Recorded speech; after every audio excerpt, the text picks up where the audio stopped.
등산객 살인사건 피고인 같은 경우에는 두 유형에도 속하지 않는 굉장히 특이한 유형의 피고인이었어요. 일면식도 전혀 없는 묻지마 살인이라는 게 저도 좀 놀라웠었고, 심신미약이나 심리장애가 아니십니다 말을 하고요. 시간 낭비했네, 재미없었다, 뭐 이렇게까지도. 사람을 죽이는 거에 대해서 인간은 무례한 사람들이 많고 또 교화가 되지 않는다, 본인이 어떤 집행관의 역할을 하고 있다라는 착각 속에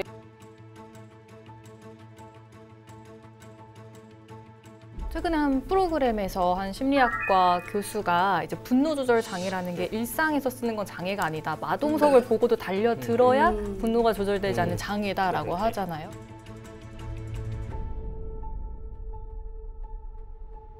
이런 양형 자료를 전혀 판단하지 않고 말씀하신 것처럼 이분이 재발 가능성이, 재범 가능성이 너무나 높은 거예요.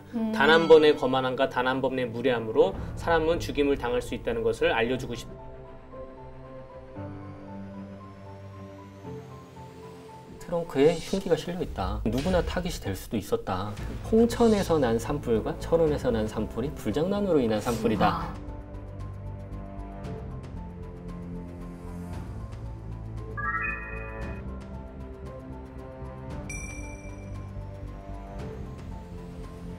우리 주변에서 일어나고 있는 이웃들의 이야기, 도내 사건, 사고 이슈를 다뤄보는 시간입니다.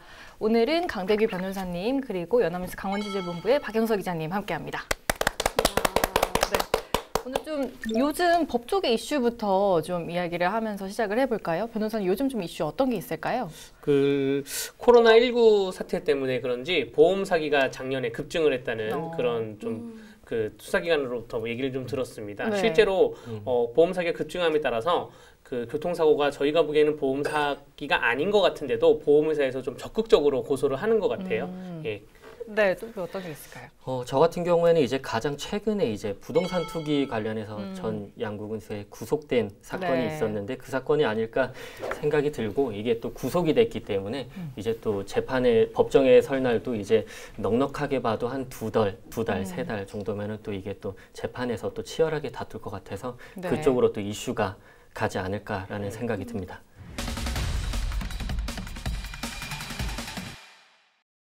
이번 시간에는 저희가 지난 강원 기자회견에서도 좀 말했던 사건인데요. 지난해 7월에 인제군 북면의 한 등산로 입구에서 50대 한모 씨가 일면식도 없던 한 20대 남성한테 좀 살해를 당한 사건이 있었습니다. 1심에 이어서 2심에서도 이제 무기징역이 선고가 됐는데, 그때 당시 좀 얘기를 해볼까요? 좀 그때 재판 당시 분위기 어땠나요?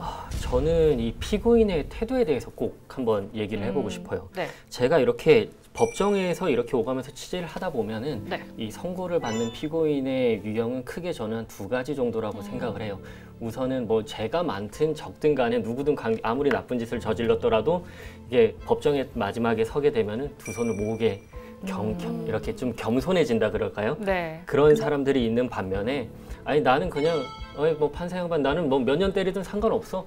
나 어차피 그냥 충분히 살다 또 나오면 돼, 또 하면 돼. 약간 요런 좀 아나무인식 태도를 보이는 피고인, 이런 부류가 있는데 두 가지 부류가 있다고 생각하는데, 이 등산객 살인사건 피고인 같은 경우에는 이 두 유형에도 속하지 않는 굉장히 특이한 유형의 피고인이었어요. 그러니까 좀 뭐랄까, 눈에 초점도 좀 없고, 그러니까 어떤 미동도 없어요. 손짓이나 발짓 이런 것도 전혀 몸에 움직임이 없고, 걸음걸이도 너무 지나칠 정도로 자연스럽다고 해야 될까요? 그러니까 법정에서 선고를 듣는 내내 그냥 손이 진짜 이 상태로 움직이지도 않고 모으지도 않고 펴지도 않고, 이런 손장난이나 이런 거 아무것도 없이 그냥 축 늘어뜨리고 그냥 살짝 고개를 옆으로 돌리고는 그냥 그대로 약 10분 동안 그냥 그대로 덤덤한 표정으로 계속 듣는 모습이, 저 사람은 아무런 감정이 없을까? 자신이 법정에서 이런 얘기를 재판장이 하고 있는데도 어떻게 저런 태도를 보일 수 있지? 본인이 그런 일을 저질렀다는 것에 대한 고통이라던가 그런 건 전혀 못 느끼고 있는 것처럼 보였나요?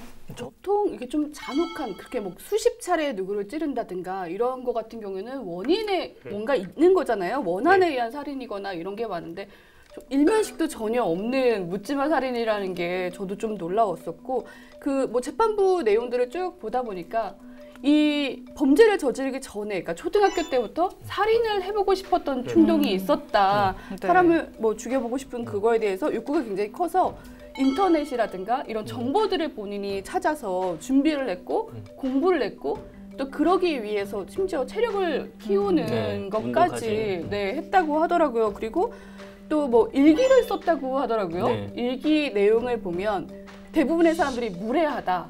네. 그러니까 본인이 사람을 죽이는 거에 대해서 인간은 무례한 사람들이 많고 또 교화가 되지 않는다.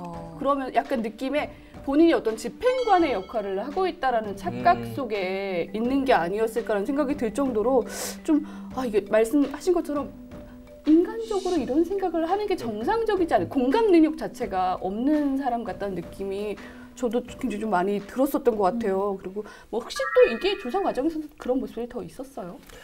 저희가 사실 이 사건이 처음 발생했을 때 기자들 사이에서도 의견이 많았어요. 그러니까 네. 이게 당최 범행 동기에 대해서 나오질 않으니까 일단은 피해자가 여성이라는 점에서 성폭행 사건은 아닐까, 그런 사건은 아닐까, 아니면 뭐 게임에 중독이 돼서 그런 연유로 해서 좀 이런 거를 현실 감각이 무뎌져서 범행을 저지른 게 아닐까 했는데, 저희가 마을 그때 한번 찾아가서 한번 촬영을 하면서 마을 네. 주민분들 얘기를 들어봤거든요. 그때 당시에는 설마 하고 넘겼던 내용이었는데 차마 기사에 담지 않았었는데, 지금 생각해보면 다 맞던 내용이었던 게, 얘가 경찰을 끌고 다녀요. 근데 거기에 항상 트렁크에 흉기가 실려 있다. 그래서 이게 누구나 타깃이 될 수도 있었다 라는 얘기를 하셨었고, 그리고 굉장히 소심하고 내성적이어서 네. 그리고 원래 평소의 태도도 그냥 마을 사람들 지나가도 그냥 멍하니 쳐다보거나 그냥 꾸벅 인사하거나 그 정도였을 뿐, 별다른 뭐 게임 중독이나 뭐 성적인 집착이라던가 그런 게 전혀 보이지 않았던 거죠. 사실 그 범행 후에 이 피고인이 피해자의 아들하고 합의를 했는데 네. 살인범죄라 하더라도 피해자 유족들하고 합의를 하면 유기징역형이 나올 확률이 좀 있습니다. 근데 그럼에도 불구하고 법원이 무기징역형을 했다는 것은 이런 양형 자료를 전혀 판단하지 않고 말씀하신 것처럼 뭐 이분이 재범 가능성이 너무나 높은 거예요. 단 한 번의 거만함과 단 한 번의 무례함으로 사람은 죽임을 당할 수 있다는 것을 알려주고 싶다. 뭐 이렇게 진술을 하니까, 그렇기 때문에 재판부에서도 일단은 무기징역으로 가둬놔야 되겠다, 사회화 격리를 시켜야 되겠다라고 판단을 한 것 같습니다. 그 내용을 보면 범행 이후에도 뭐 시간 낭비했네, 재미없었다, 뭐 이렇게까지도 썼다면서요. 그 부분이 이제 1심하고는 달리 2심에서 새로 드러난 부분인데요. 네. 이제 1심을 통해서는 충분히 이 피고인의 좀 살인에 대한 욕구나 충동, 그리고 좀 불특정 다수에 대한 적개심, 이런 것들이 많이 그 부분은 충분히 알려져 있었는데, 네. 범행 후에 어떤 감정을 느꼈느냐라는 부분에 대해서는 뭐 짐작은 했지만 알려진 바는 없었어요. 네. 근데 이제 2심 판결을 통해서 알려진 게, 살인했는데 흥분이나 재미, 죄책감이 안 느껴져. 그냥 귀찮을 뿐이야. 내가 왜 이딴 걸 위해 지금까지 시간을 낭비했는지 원. 네. 이미 시작한 거 끝을 봐야지. 의미도 없고 재미도 없고 귀찮기만 하네. 아예 시작을 안 했어야 되나?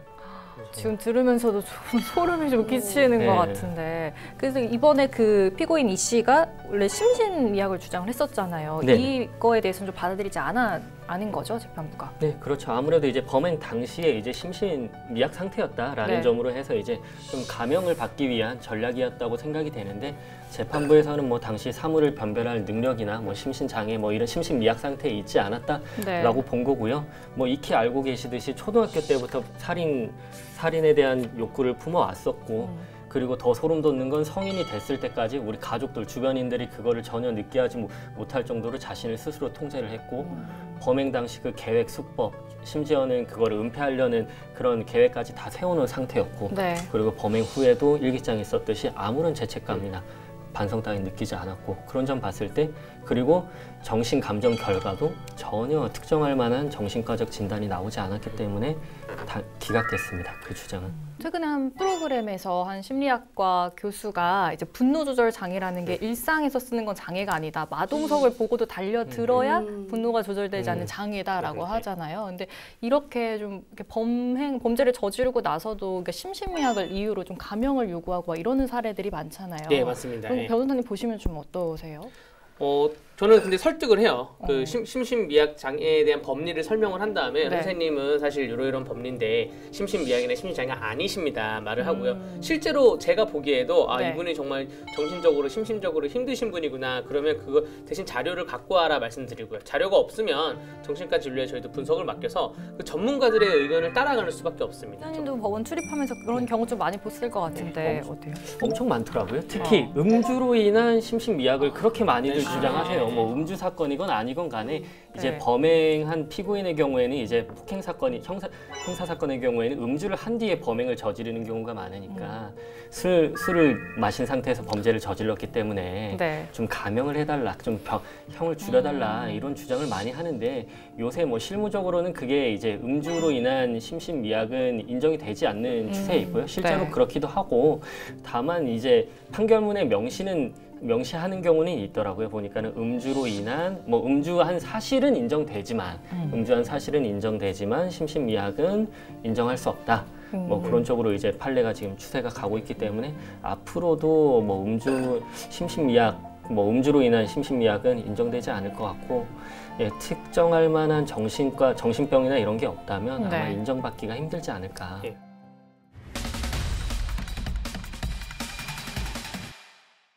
좀 다음 이슈 넘어가 보도록 하겠습니다. 지난 2월에 전남 광양에서 초등학생이 유튜브 보고 좀 요리 따라 하다가 그게 산불로 확산된 적이 있었죠. 탕후루 만들려다가 또 귤 가지고 이제 호일 싸서 하려다가 그게 이제 산불로 번졌다는데 강원도에서도 좀 비슷한 사건이 발생을 했다고 합니다. 이번 달 초에 홍천하고 철원에서 산불이 났는데 이게 10대 소년들의 장난으로 시작이 됐다. 좀 어떤 내용인지 좀 설명해 주실까요? 5월 9일이었어요. 이제 일요일이었는데 저희 이제 주말 같은 경우에는 또 입산객이 또 많지 않습니까? 산에 오르시는 분들이. 그러다 보니까 산불이 좀 빈번하기도 하고 날씨도 이제 건조하다 보니 5월까지는 건조하다 보니까 좀 주의가 요구되는 그런 날씨였는데 하필이면 이날 산불이 굉장히 많았는데 홍천에서 난 산불과 철원에서 난 산불이 불장난으로 인한 산불이다라고 산림당국에서 밝혔어요. 그래서 사실 산불은 발생하더라도 가해자를 잡는 게 쉽진 않거든요. 근데 이제 또 불장난이라고 하니까 궁금해서 한번 취재를 해봤죠. 하니까 이제 또 홍천 산불 같은 경우에는 12세 소년과 13세 소년들이 이제 라이터로 무언가를 태우려다가 이제 산불이 났고 다행히 이제 피해 면적은 0.21헥타, 2,100제곱미터 정도 되는데 뭐 저희 대형 산불에 비하면 굉장히 작은 규모지만 그래도 적지 않은 살림이 탔고 철원에서도 그렇게 비슷한 유사 사례로 라이터로 불장난을 하다가 살림이 타는 그런 사건이 발생을 했습니다. 요즘 초등학생들 사이에 유행하는 유튜브가 엄마 아빠 몰래 밤에 라면 끓이기예요. 엄마 아빠가 자고 있는데 새벽 3, 4시에 일어나서 라면을 끓입니다. 그 다음에 몰래 부엌가서 라면 끓입니다. 걸리면 유튜브 영상을 제작하는 거군요. 걸리면 걸리는 대로 유튜브에 그대로 올리고 안 걸리면 성공했다 그러고 먹고 다시 자는 유튜브까지. 이게 초등학생들 사이, 유치원들 사이에 엄청 유행하는 유튜브입니다. 엄마 아빠 몰래 밤에 라면 끓이기. 엄마 아빠 몰래 뭐 하기 뭐 이런 게. 그러다가 또 자칫해서 또 큰 일이 벌어지면 근데 또 이번에 이 10대 소년들이 12살, 13살이잖아요. 그래서 촉법 소년이라고 해서 좀 처벌이 힘들다고 하던데 그것도 좀 설명을 해주실까요? 그 형법 구조에 의하면 14세가 되지 않은 자의 행위는 처벌하지 않는다라고 되어 있습니다. 그러니까 만 14세 이하는 처벌을 받지 않고요. 다만 소년법에 의해서 만 10세 이상인 14세 이하지만 10세 이상인 사람들은 소년법에 의해서 처벌이 아니라 처분을 받을 수가 있어요. 뭐 소년원 감치나 뭐 가위탁이나 사회봉사 명령 이런 처분을 받을 수가 있고요. 그렇기 때문에 이 산불이 소년이라 하더라도 어떤 행위에 대해서 좀 과도하다, 형사적인 처벌이 필요하다 하면 그러니까 처벌을 받는다는 기분이 어디 가둬두는 거잖아요. 판사님께서 충분히 뭐 가위탁 한두 달도 할 수가 있고요. 혹은 소년원 뭐 감치, 뭐 충분히 감옥 명령 충분히 내릴 수가 있습니다. 그렇기 때문에 소년들이 지금 나는 처벌받지 않아 이거 굉장히 오해를 받는 부분이고요. 물론 형사처벌은 받지 않지만 그에 준하는 소년원에 가둬둘 수 있다는 거 이거를 좀 명심하셔야 되는 부분이고요.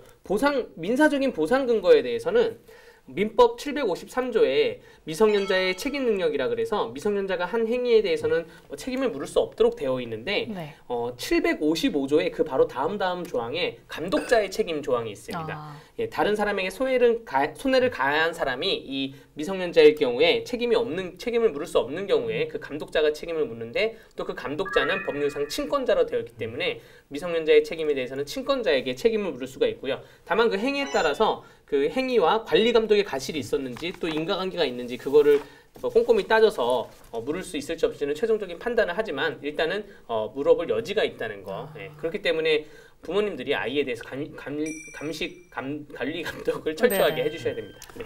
근데 저는 요즘에 그런 생각도 들어요. 그러니까 뭐 촉법소년이다. 그러니까 어린아이들의 잘못된 행동을 정말 단순한 실수 아니면 어릴 때 잘못된 어리석은 판단으로 봐야 될지 그 이상으로 정말 이걸 범죄로도 봐야 될지라는 거에 대한 고민은 이제는 사회적으로 한번 해봐야 되지 않나, 그 시점이 오지 않았나라는 생각이 드는 게 최근에 이제 경찰청에서 뭐 제출했던 소년부송죄 촉법소년 자료 뭐 이런 걸 보니까 네. 2019년에만 촉법소년 발생 건수가 8,600건이 넘는다고 하더라고요. 네. 그러니까 그게 2015년 전에 불과 이제 몇 년 전이죠. 그때 비교했을 때 30% 이상 늘었습니다. 그리고 요즘에 아이들이 저희 뭐 계속 얘기하기도 했지만 온라인에 많이 노출이 되고 있잖아요. 말씀해주신 유튜브라든가 네. 뭐 이런 게임 이런 것들이 점점 더 자극적이고 강력해지면서 이 자극적인 스토리나 내용들이 아이들에게는 약간 폭력이나 이런 범죄 행위를 희화화하고 정당화하게 되는 현상들을 초래한대요.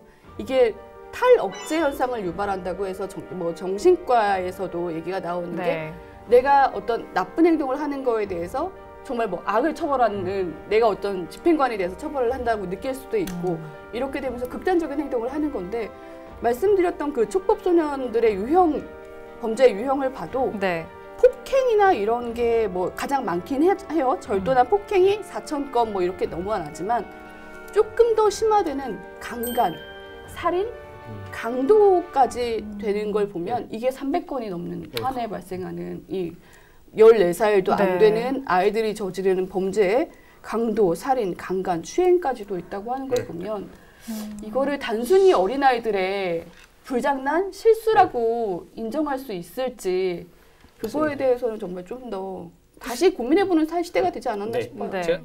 그 2017년 8월에 이제 청와대 국민청원이 처음 시작을 했는데 그게 20만 명, 그러니까 정부 답변 요건이 20만 명을 넘는 거잖아요. 그 1호가 바로 이 촉법소년법 폐지 촉구 청원이었다고 합니다. 그만큼 좀 많은 사람들이 이 이슈에 대해서 좀 관심이 많은 것 같은데 그때 당시에 청와대는 이 소년법에 있는 10가지 보호처분 종류를 활성화하고 어린 학생이 사회에 제대로 복귀하도록 하는 게 더 좋은 것이다. 약간 좀 원론적으로 답변을 했다고 해요. 실제로 지금도 계속해서 이 촉법소년법 폐지를 해야 된다는 목소리는 나오고 있잖아요. 일단은 기자님은 어떻게 생각을 하세요? 그 피고인이 그 문장 완성 검사인가요? 그 검사에서 내가 만약에 다시 젊어진다면 촉법소년이라는 구멍을 이용해야지. 그런 내용이 있었어요. 검사 내용에 그걸 적었어요? 예. 본인이 그런 생각을 가지고 있다는 거죠. 그러니까 한마디로 네. 초등학교 때부터 살인 욕구를 품어왔다고 했잖아요. 그러면은 만약에 이 친구가 진짜 그럴 일은 없겠지만 젊어지면은 이런 범행을 저지를 수도 있다는 그 얘기예요. 그러면은 너무 솔직히 좀 끔찍하고 끔찍하기도 하고 저 참 소년법이라는 게 소년법 가지고도 참 얘기가 많지만 소년법을 두는 건 맞는데 이게 정말 조금의 차이 어떻게 보면은 거의 이제 성년이 다 된 친구들 같은 경우에는 단 몇 살 차이로 이게 형량이 크게 너무 왔다 갔다 하거든요. 이제 소년범하고 성인범하고 그런 부분에 좀 형평성을 고려해서라도 좀 이런 좀 다시 한번 좀 법을 좀 정비를 해야 될 때가 되지 않았나 하는 생각이 저도 많이 듭니다. 그 소년법이 1958년에 제정이 됐대요. 한참 전에 제정이 됐으니까 그때 당시에 14살과 지금의 14살은 좀 뭐 지적인 능력이라든가 신체적인 능력도 엄청 다를 것 같거든요. 그러니까 거기에 맞춰서 좀 개정이 필요하지 않을까 생각이 듭니다. 저희도 좀 박성해야 될 부분도 있긴 할 것 같아요. 그죠? 근데 언론도 그런 부분이 있긴 한 것 같아요. 그러니까 이런 이슈가 생기면 정말 좀 더 자극적인 타이틀라인이라든가 내용을 너무 상세하게 묘사를 하는 경우들도 분명히 있긴 하거든요. 네. 제가 기사를 봐도 이게 몇 회를 이렇게까지 나와야 되나? 어떻게 도구를 뭐를 썼는지까지 나와야 되나? 구매를 그런 뭐 살인 무기를 도구를 어디서 구매했는지까지 나와야 되나라는 내용이 들 정도로 그런 부분에서는 사실 아이들이 이제 예전에 우리가 생각하는 아이들이 아니라는 것처럼 사회에서도 이제는 이걸 아이들을 보호하는 부모의 역할이 아니라 사회가 같이 예방할 수 있는 노력들을 같이 해나가는 필요가 분명히 필요하긴 한 것 같아요. 네. 속 시원하게 할 말은 하자. 강원도 열혈 기자들이여 눈치 보지 말고 강원 기자회견으로 모이세요.